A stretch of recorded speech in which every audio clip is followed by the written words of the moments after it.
You're listening to episode 66. Katie talks with a rare disease mom about how to support siblings of children with medical needs.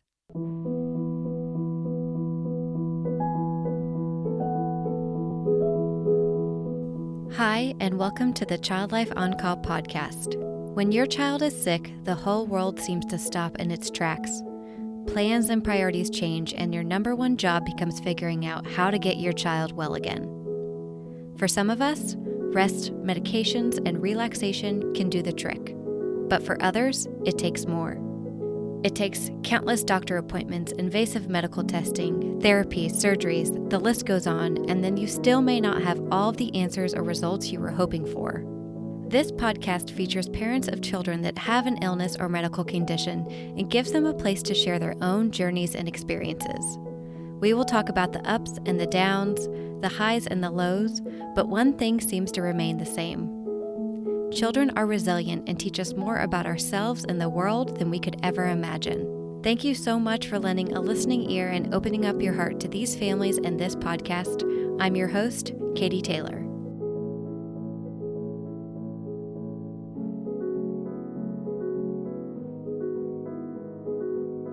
That was a big question people had, was knowing when the best time is to have another child after this child with all these medical needs. Hello, my wonderful friends. I hope that you are doing well, and I'm very excited about this episode today. So, okay, just stick with me here for a second. This is a Child Life On Call episode of an episode that I did on the Rare Life podcast with Madeline. So I'm basically playing a conversation I had with her on her podcast on my podcast. Totally makes sense, right? Well, here's why we did it. Back in episode 62, I got to interview Madeline, and she is the host of the Rare Life podcast. In that podcast, she talks about her personal experiences of having a child with rare disease and has other experts and parents on to talk. So if you haven't already, definitely go listen to her podcast now. And if you haven't listened to our previous conversation in episode 62 on Child Life on Call, Madeline and I talk about her son, Kimball. But what you're going to hear today is my conversation on her podcast, in which we talk about her daughter, Wendy. So often, rightfully so, the conversations are about the child who is going through a medical condition or a hospitalization or has just received a new diagnosis or is having some different appointments or has a rare disease. But what about the other siblings, the other people living in the home who are walking alongside it with you? I'm so excited for you to hear our conversation today, and I hope that you feel like you want to share it with others to think about the sibling consideration and what they actually go through as well. Hi, Katie. Welcome to the show. Hi, thanks for having me. Yes, I'm super excited to talk about our children's siblings because I feel like, that is a huge part of our lives with disability and medical issues, is helping our child's siblings through it all too. And I have I've had a really hard time with my older daughter, Wendy, helping her through this. And so I am really excited to learn right along with our audience some ways to support them and help them through this crazy journey. So let's start out with talking about how to educate our children's siblings about some pretty mature, difficult topics. What would you Yeah. have to advise us on that? Yeah, definitely. Well, thank you so much for having me on the podcast. And I'm excited to talk to your listeners who are just seem to be so engaged with you and asked such good questions leading up to this episode that I hope I do it justice and give you some nuggets. Yeah. What we learn in Child Life School 101 is that when you have a patient, you not only have the patient, you have the entire family. And as child life specialists, we really look at siblings and how they're affected. And that's always part of our assessment when we're going in to meet families. So I'm so excited to talk about this today because siblings definitely matter and they affect the hospitalization, whether they're there or not, the child, whether Yeah. they're there or not. Yeah. So, this is kind of the boring part, but I think it's really important to understand a little bit of development when you're thinking about how do I talk to my child about hard things. And the Mm, reason for that is that we do go through different developmental phases, right? So, children are not miniature adults, they don't process the same way we do, they process in their own way. mm, So, just very quickly, I want to go through just kind of development 101, talking about infant to toddlers. If you have an infant or mm, a toddler as a sibling, their world is incredibly egocentric. And so, what that means mm. is literally everything is what's happening to them in their world. And they have no perception on how you may feel, or baby may feel, or big sibling may feel. It is Right. totally about them. So you've kind of seen, the look on parents' faces when a toddler takes a ball and throws it at a newborn baby and they're like, "Oh Yeah. my gosh." But that's just to see what your reaction is going to be for that. It's going to see, what does the ball feel like when it leaves my hand to me? What does the baby do? What does that make me feel? Hmm. It's totally just about them. So that's Mm. important to keep in mind. Moving on Interesting. up to preschool and kind of that early school age is really where magical thinking starts to play in. And I Mm. bring that up only because some of the medical language we can use can be really misleading. One of the Oh. famous ones we talk about is a CAT scan. So you think about, Oh like, my there's no gosh. cats in the CAT scan, but Yeah. for a magical thinking kiddo, there could totally be cats there. Yeah. Um, That's Kind of a cute. personal story. I have a 5-year-old right now, and he is in the past like 4 out of 5 nights has come downstairs at 2 a.m. and said, "Are killer bees gonna get me?" Or, it's just Oh, his brain is going. And right. so that's where that stage is. Um, Mm. and I was preparing a kiddo for a surgery once. He was having an appendectomy, and he asked if the doctor was going to use his Jedi laser or his safety scissors Oh to my take his appendix gosh. out, Oh, right? so cute. It's so cute. It's like totally his experience. That's what he knows. Yes. Oh my gosh. But yeah, that's a great example of that. Yeah. And then just moving up to the older school age and the adolescence, which I can kind of group together because they're very similar in going through this. It's called industry versus inferiority. Like, who am I in this world? Am I Mm, the brother of a special needs child? Am I the basketball player? Am I the favorite? Am I mm, a good friend? Am I the bully? So they're just very obsessed with where they fit in their world. And so the reason I want to get this kind of out there is so that you can think about the siblings that we're talking about today and think about where would they fall within this kind of loose timeline and these loose mm, phases. So when we're thinking about talking to them, you right. keep that in mind. Yeah, that seems super important because as you're talking, I'm thinking about Wendy when Kimball was first born because she was in that 0 to 2, Yeah. and then how it has evolved since she's gone more into the preschool age. That's super Mhm. interesting. Yeah. Does she have any experiences that pop out to you that are kind of like match either that magical thinking or that toddler aggression? Well, Wendy is super aggressive. Like, I think that's Yeah. also just part of her nature that I probably handed down to her. So it's my Yeah. fault. But like, there was a lot of physical, a lot of hurting, a lot of attacking of Kimball. And Mm. so, it's interesting where she definitely was going for a reaction, but it was hurtful to watch because I saw other siblings, other children her age, cuddling their baby Uh, sibling and like, oh, they love them too much. I need to make sure they don't snuggle them too much. And I oh, was like, yeah. like dagger in the heart. Like, I wish that were my problem. But Oh, yeah. gosh. I bet they were probably like secretly snuggling a little too hard on purpose. It wasn't all Yeah. just for the loving feelings, right? It Yeah. was to get the reaction too. Yeah, that's a good point. That's a good point because Yeah. it's easy to look at those perfect little squares on Instagram and be like, Oh, "Well, yeah. their life is perfect." Yep. No, it's not. Promise. Yeah, totally. Yeah. So that kind of gets into the explaining medical complexities. And when we're dealing with kiddos who have a lot of chronic issues, the best thing to do is almost break it down by system and to keep it Mm, really, really simple. So, you think about the job of the brain. The job of the brain is to tell you to talk, to walk, to breathe, to eat, to swallow, to do all of those things we don't have to think about, to feel, to mm, love. And so those are all feelings and words that kids know. And so right. when you talk about the brain, we don't have to get into the neuroscience and the DNA and the Yeah. cells, but we can talk about the job of the brain. Yeah. The same thing goes for the heart. We can be as complex as we want to be, or we can break it down really simply. The air Mm. we breathe into our lungs gets pumped into our heart, and then that shoots blood to the rest of our body, and it just goes on and on and on. And that's the job of our heart. And your Right. sister's heart isn't working on one of the sides. It's called the left side. Do you know which side is your left side? So you can you're just Mm. breaking it down as simple as possible. Right. Um, and one of the rules of thumb when talking with kiddos is they generally are going to ask the questions they want to know the answers to. And they're Mm. not going to ask the questions that they don't want to hear.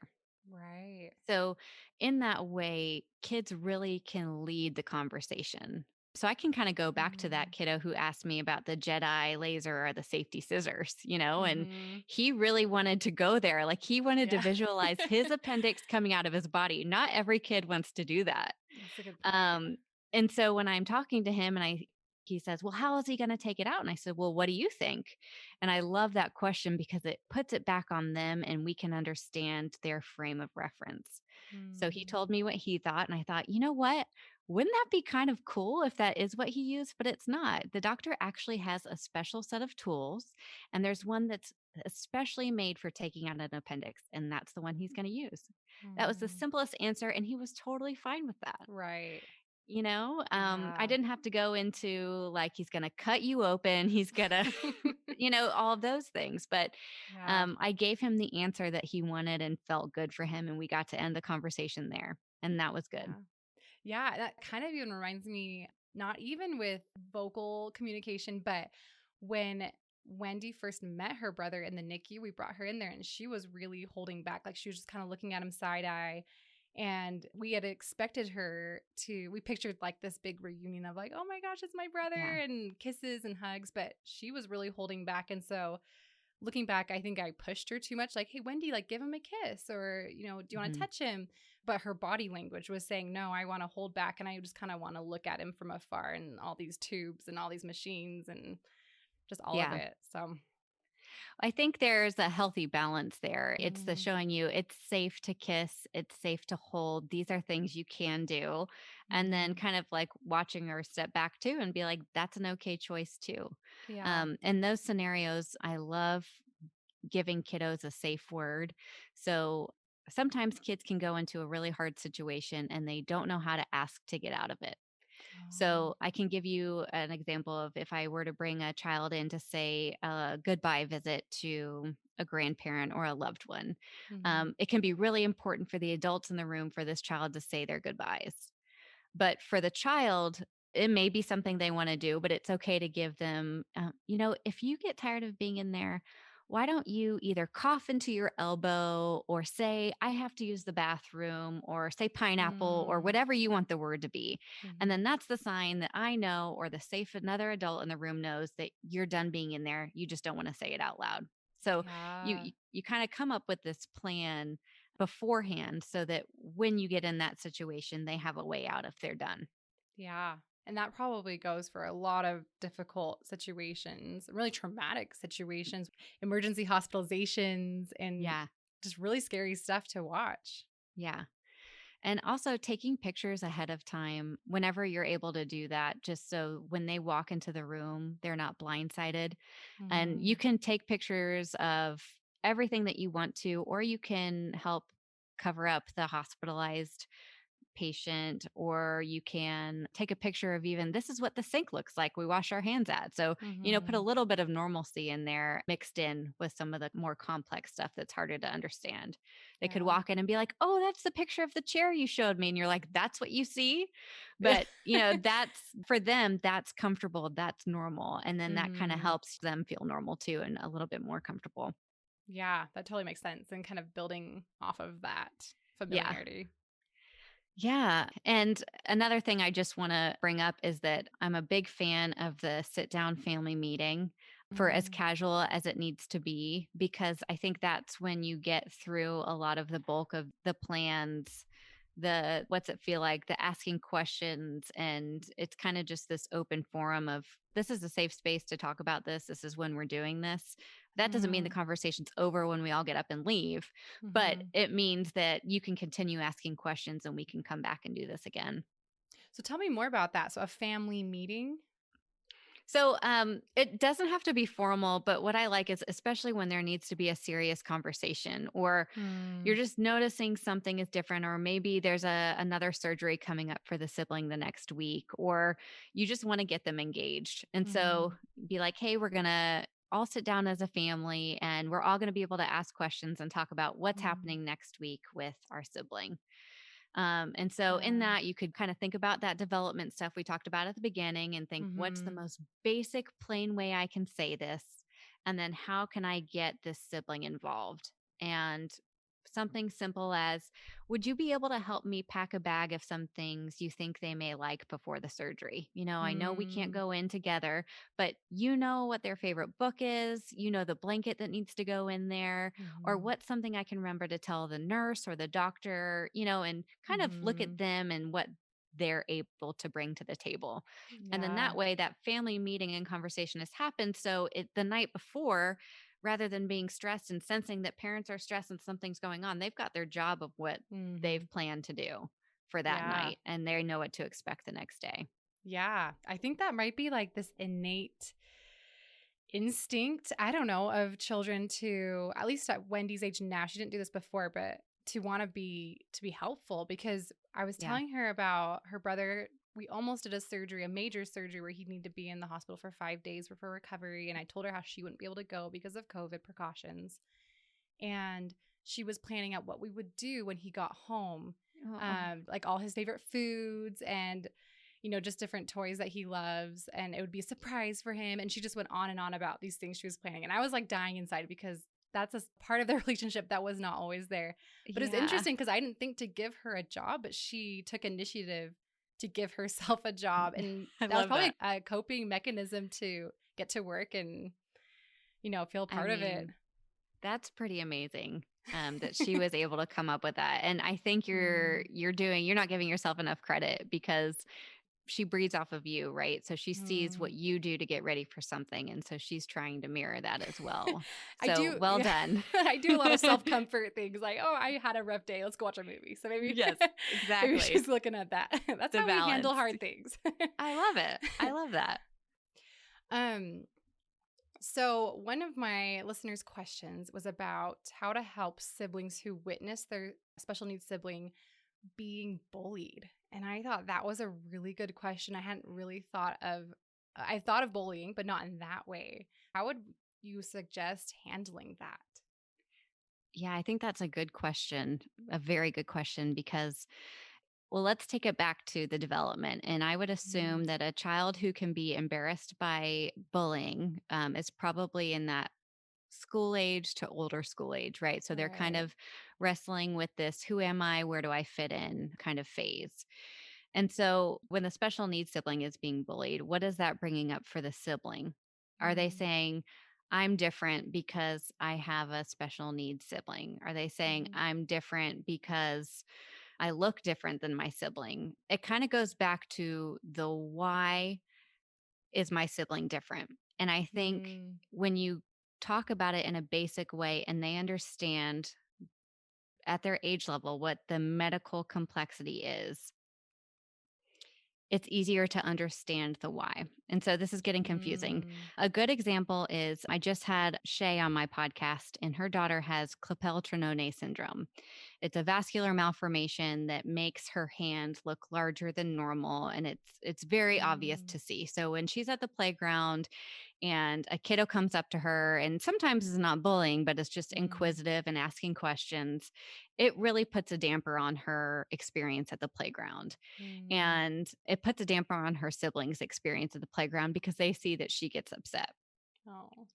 And so rather than going to talk to the bully or to the kid who is asking the question, it's about finding the connection between the sibling and the sibling that is different. So the sibling that is witnessing the bullying can go then make a connection and make sure that they're doing okay. Because we know that we're Mm, not going to get anywhere with a bully, right? mhm. We know that a bully is usually being bullied. Right. So going in and attacking or speaking back to is just going to make us more upset. What is going Mhm, to strengthen that family is the sibling and the sibling connecting together or connecting mm, with the parent and talking about what's happening. Shay says in the episode, I don't think that 6-year-old would know what vascular malformation is or be able to understand what it is. So I'm not going to talk about it with them right now. And I just Yeah. love that approach, like what if we said that to the bully?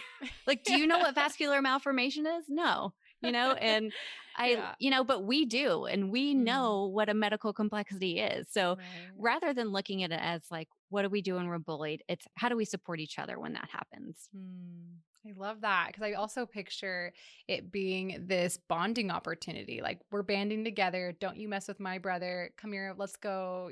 Talk about it and Totally. have Yeah. that defensive mama bear or sister bear, brother bear, whatever feeling. Yeah. And opening up the conversation of like, okay, what do we do as a family? What is our response? Do we Yeah. say, do you know what vascular malformation is? Or do we simply keep going on with what we want to do? Or do we take a break and then get back out there? You just come up Yeah. with what fits. And rather than focusing on the bully, and it does hurt and it's normal to feel hurt by those things. Hmm. It's strengthening that bond, just like you said. Yeah. Yeah. That is great. And it probably fosters a lot of empathy for you to say, hey, he's probably being bullied, like you said. Let's not mess with him. Let's talk about it over here. I feel like that's a really great concept to think about. Like, people who are being mean to me are probably hurting inside too. And Totally. so, yeah. Yeah, that's kind of the normal thing. Bulliers are bullying because that's how they've been treated. And Yeah. if I were a bully and I were mean to someone and I saw someone else come up and show them compassion and even have more fun, that is actually more of a knife in the heart, right? Than actually the words Yeah. hurting them, is Yeah. actually being, oh, my words don't affect you as much as I thought. You have a very strong relationship together. Yeah. Yeah. That is awesome. Okay. So, moving on, a huge part, I think, of siblings struggling are all of the difficult emotions that they handled right along with us. We have these really hard things we're going through, and so do they. And I don't know, a few of those that I have noticed in our family, and then a few of the listeners have talked about in their questions are things like resentment for lack of attention, because that child usually gets a lot of extra attention, Hmm. embarrassment of the sibling, which is a touchy one, witnessing trauma, and dealing with hospitalizations and appointments and just all of it. How do you Yeah. help them deal with those emotions? Gosh, I know. That's a loaded question, Madeline. Tell us like the secret answer. We need Okay, to have this. here's the sauce. No, okay, the sauce, I stick with these two words, and that's validating and vulnerability. Hmm. And what that is validating whatever emotion they are sharing with you. Okay. Because Hmm.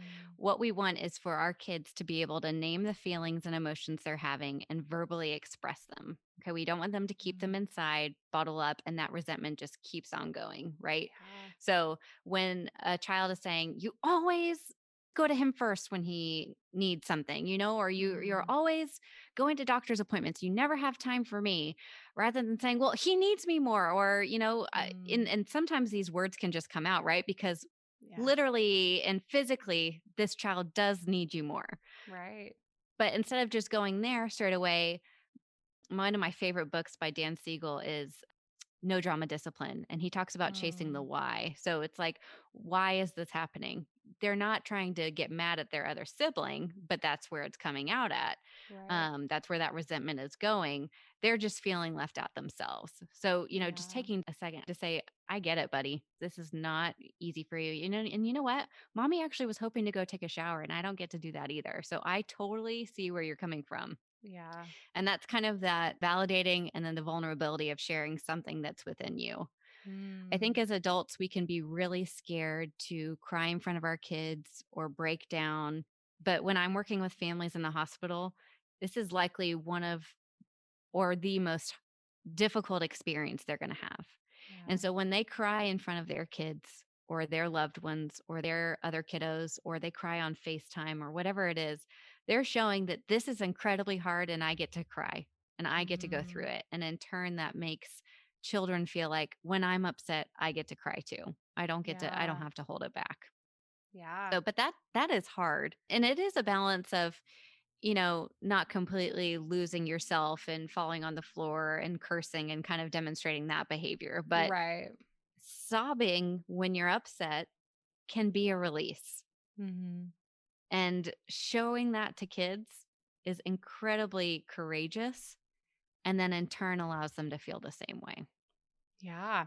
So I have a question for you, kind of a Yeah. tangent. And Yeah. maybe this is unique. I don't know if this is a normal thing, but when Wendy was in that 2 to 3 year age range, and I would have an emotional moment and I would be crying about it, she would hit me. She would come up to me Mhm. and become aggressive and be like, "Stop crying." And I was like, "What the heck?" And I felt like this like this ultimate like pity party like of me Yes. crying and my Yeah. toddler hitting me. How would Yeah. you what do you think was happening there? So I have a similar moment, except instead of the hitting, my toddler laughs at me. Okay. Oh So like my legit, gosh. like looks me dead in the eyes and like laughs like this is funny. So Oh, owie. it's not being able to process what's happening and what's seeing. And it's just Mm, coming out in a certain way. okay. And so in Mhm. that instance, if I were being hit, I would say, "That really hurts, mommy. I need to go take a break. I wanna be by myself right now." And you just Yeah. remove yourself, Yeah. and the same thing when my daughter looks me dead in the eye while I'm crying and laughs at me. Yeah. I'm like, "That doesn't feel good to me when you're laughing when I'm feeling sad. Mm, I'm feeling really sad right now, and that's why I'm crying." It's mm, it's there's no secret sauce other than just naming what you're seeing mhm. and continuing to be vulnerable yourself and also explain what you're going to do to get through it, right? you're Right. you're making me feel upset, so I'm going to leave. I'm going to go take a minute to myself. Yeah. Like, I'm allowed to do that. Yeah, and that boundary setting is again a great example to them because they can see if someone is being disrespectful to me, I can tell them that's not okay and I'm going to Mhm. leave. That's just Yeah. a great opportunity to model a lot of different things. Yeah. The other thing I wanted to touch on really quickly is there are some sibling camps. And so, go to Mm. Google, look up sibling camps in your area for siblings of kids with special needs. There are programs that are designed just for them. There's something called Teleplay through Project Sunshine, and that's when a Oh, child is hospitalized, they can log on and play a game. A sibling at home can join in virtually too. So they're playing oh, a game through this volunteer organization. that's Um, awesome. and then one last quick story from the podcast is a woman, mom named Susan. She was sharing her story about her son who was diagnosed with Crohn's disease at 5 years old, which is incredibly young. Oh, And he has a twin brother who does not have Crohn's disease.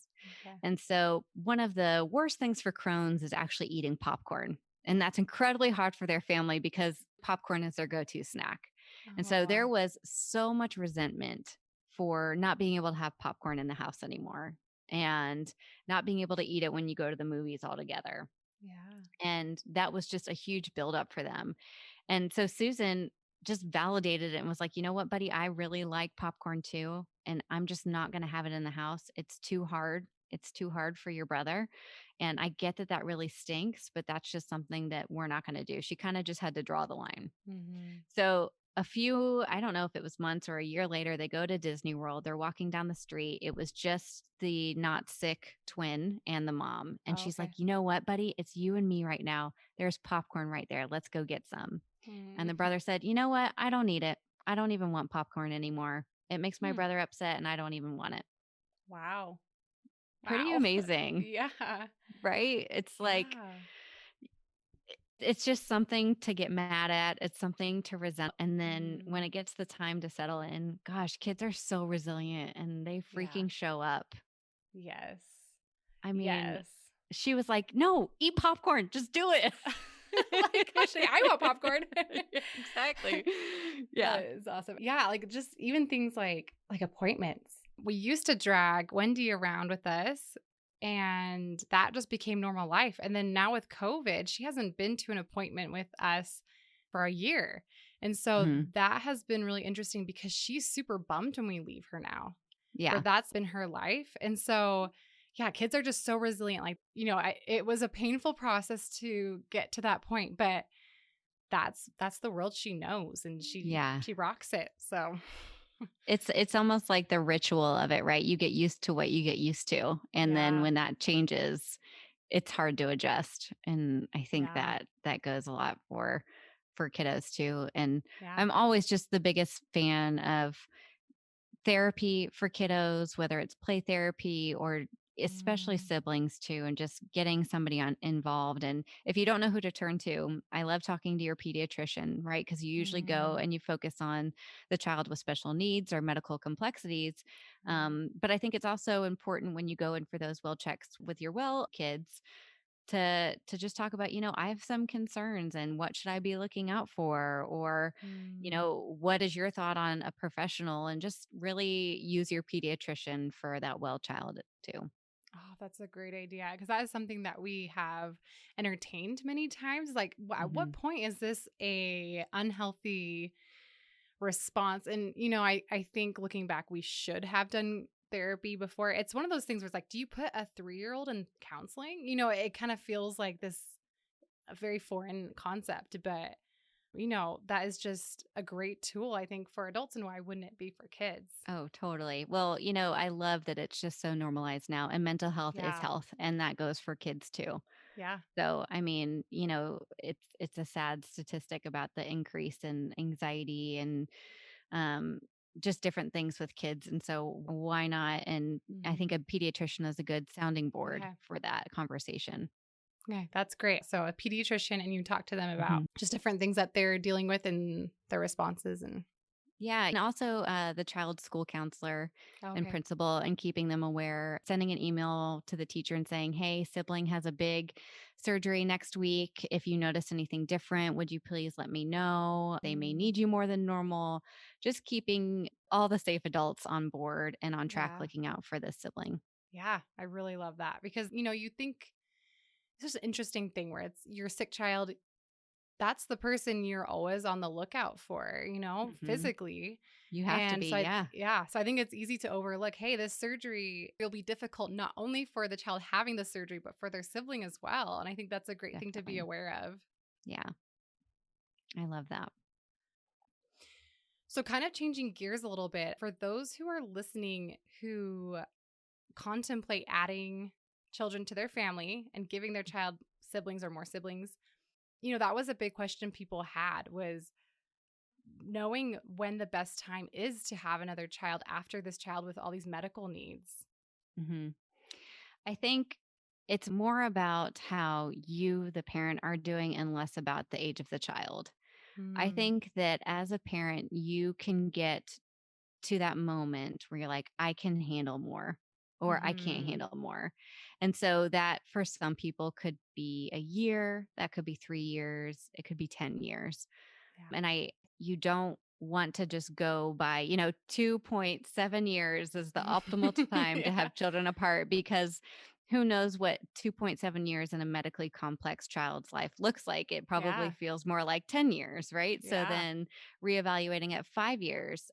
We've talked about this many times in this podcast. Children are resilient, and there Mhm. is no age or phase that they aren't going to be able to handle what comes at them, as long as you Mm. have the support and resources and tools on deck to be able to do it. So, less about Mhm.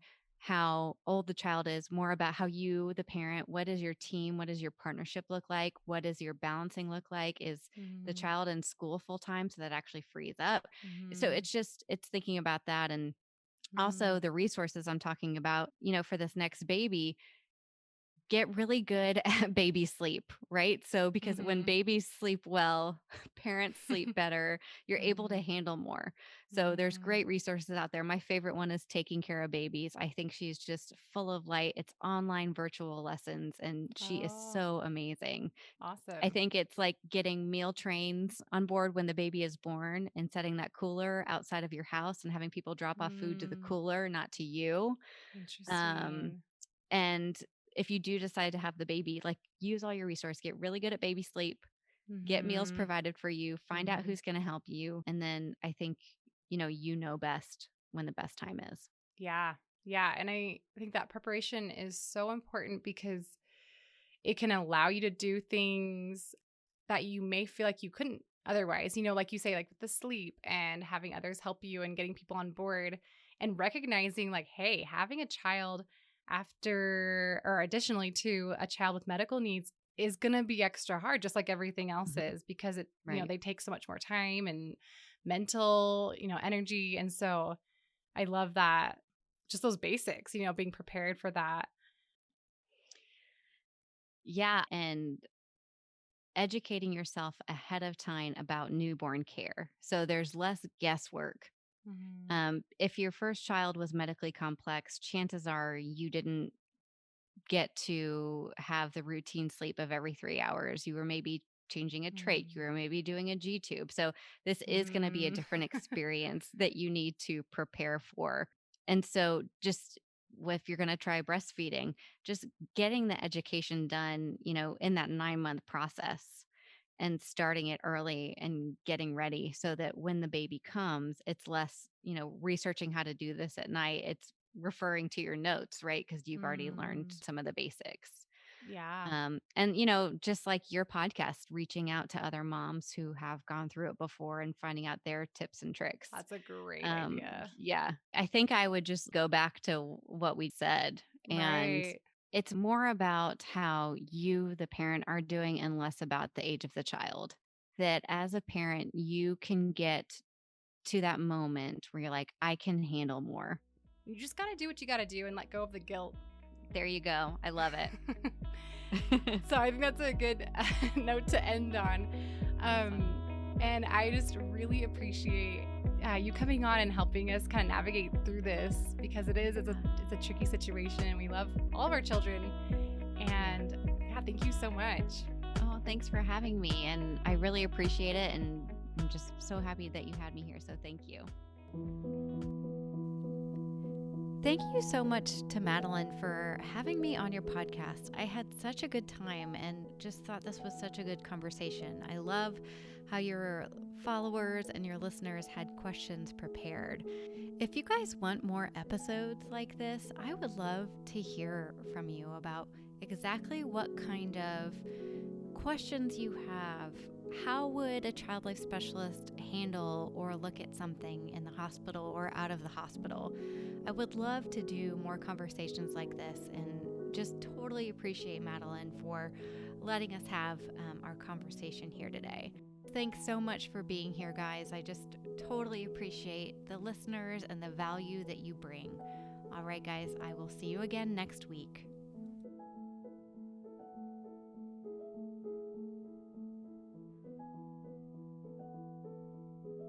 Thank you for listening to the Child Life On Call podcast. I'm your host, Katie Taylor, and you can follow us at Child Life On Call on Facebook, Twitter, and Instagram. Please rate and review to make it easier for other families to find us. We have cute merch available at www.bonfire.com/store/Child Life On Call, and you can listen to more episodes and find resources at childlifepodcast.com.